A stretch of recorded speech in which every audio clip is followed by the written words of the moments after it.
So now the other point you mentioned is the networking aspect of it, the engagement aspect of it. How does LinkedIn do that, where you draw people together and you end up forming common bonds and having conversations with people? How does networking work? Well, networking is, now I'm going to freak some people out. Everybody who sees this, you're going to freak out. By the way, those of you who are not looking, look at the screen right now. Look at the screen because I want to freak you out. But then I want to explain. I want to explain it, Lucy. Okay? I have 12,901 connections. Oh, my. That's not my followers. Let me be very, very clear about this. I am serious about using LinkedIn. Every single person I'm connected with, every single one of them, I've engaged with in some way or another. I do not stack up digital business cards on LinkedIn. I'm very purposeful. By the way, remember, use the chat box and ask us any questions, and I'll answer your questions. But you got to use the chat box. Excuse me. Let me say it again. Use the Q&A box. Okay. All of you on there, use the Q&A box. Ask us any question, and I'll answer it for you because I want to help you in this session. But every single one of these I've engaged with, and that's important to me. I'm very purposeful about who I connect with. Very intentional. And that is important because when you grow a meaningful, relevant network in life as well as on LinkedIn, that's when your network becomes valuable. I use a philosophy, and I teach a philosophy called, and this is fact, my network is my most important asset in life. Not my $83 million 401 portfolio. That's pivots in my mind. But my LinkedIn, seriously, my LinkedIn network and my networks in life, my Facebook, Twitter, YouTube, et cetera, all of those collectively are my most important asset in life. Stuart, I would wager that you agree with me. Most of what happens to us in life, most of the good things and bad things are a result of who we're connected to. Yeah, absolutely. Yes, I agree. So that's important to me to build the right network. Okay? So let me give you a few tips, and then I'll give you a story. Fair? Okay. Yep. Number one, I've talked about it a little bit. Focus on connecting with people who are, in fact, your target audience. There are three people you want to connect with. You want to connect with your most important viewer, the people that you could potentially do business with or whatever your goal is of using LinkedIn. It's not necessarily only business. That's your most important viewer. You need to look for them and find ways to get connected to them. Don't just send invites. Number two, you need to connect to those people's influencers. One of my biggest, most important viewer groups are sales leaders. Sales leaders. These are the guys that have to teach people how to sell. Well, guess who one of my influencers are? Business development people. Because I get them to like me. They go tell their boss, you need to meet this freak named Teddy. He's absolutely fabulous. Oh, I get it. I get it. I finally see it, the networking aspect. It's not just that person you're connected to. It's who their influencer is, because it brings you to that. It just ties it all together. Now, Stuart, we can't forget the third person. We can absolutely never, ever, ever forget the third person.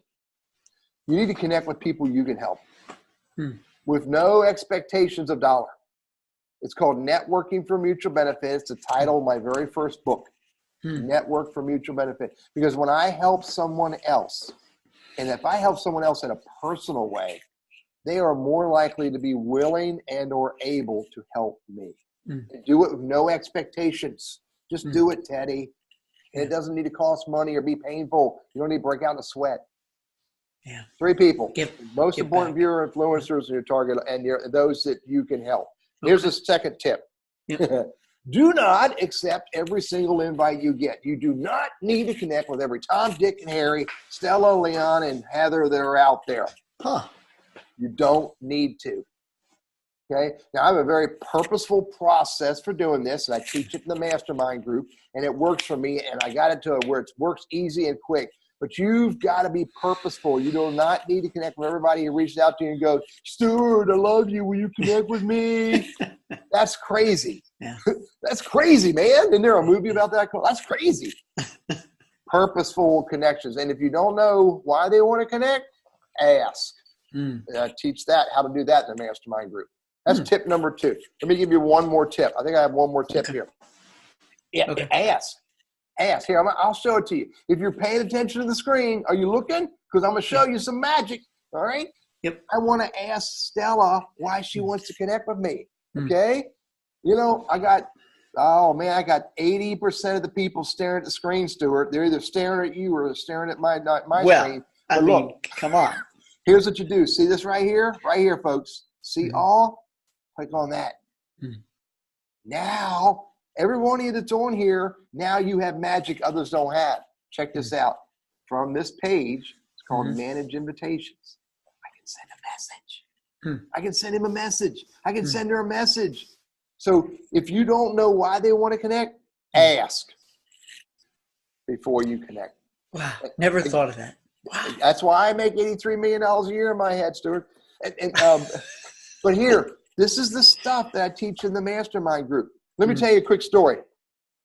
A buddy of mine named Will, actually a personal friend of mine, came to me and said, man, I just want you to know that I really appreciate your time. I really appreciate your ideas. He said, let me tell you what happened.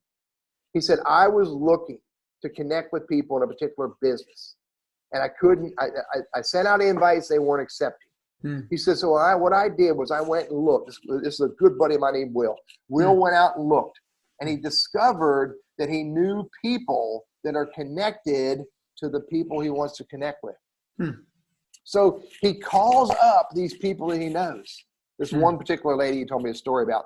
I got to keep it a little private. This one particular lady, he asked her, would you introduce me to the CEO of that company? She goes, oh my God, he's my neighbor. He's a great guy. I can see the two of you get together and have a fabulous conversation. Stuart, I bet you've heard that statement before. Yes. You know? Yeah.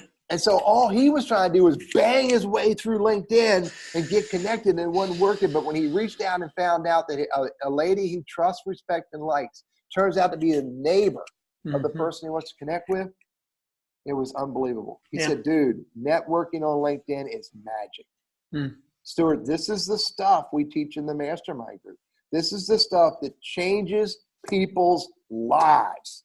Yeah. Which is why we do this. And there's so much relevance for everyone watching in my group here, my followers who are in the travel industry, travel entrepreneurs. They're looking to meet the right people to lead groups because people need to hire them or else they're going to make terrible mistakes. So I like the way you're suggesting networking gets done, and it's quality. It's not quantity. It's not about how many connections you have. It's about who you're connected to. And it's okay to ask why. Who are you? Should you be in my network or not?